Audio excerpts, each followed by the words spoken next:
অনেক মজার হয়েছে বোম্বাই মরিচ দিয়ে লাল শাকের ভর্তা। শিলপাটে ভর্তা বানালে কিন্তু অনেক মজার হয়। তো আজকে বানাই ফেললাম লাউ শাকের ভর্তা শিলপাটায়, তাও আবার বোম্বাই মরিচ দিয়ে। ভর্তাটা কিন্তু অনেক মজার হয়েছে। তো আমি এখন একটু পাটায় ভাত মাখাবো। এই হচ্ছে আমার বোম্বাই মরিচের লাউ শাকের ভর্তা। আর এখানে হচ্ছে আমি একটু গরম ভাত দিয়ে ভাত মাখাবো।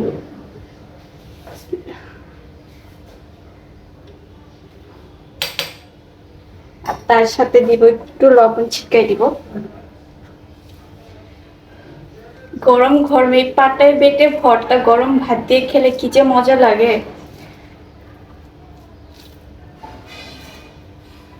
এই হচ্ছে, আসলে কে কে পছন্দ করেন অবশ্যই কমেন্ট করবেন, আমার তো খুব পছন্দ। বিসমিল্লাহ।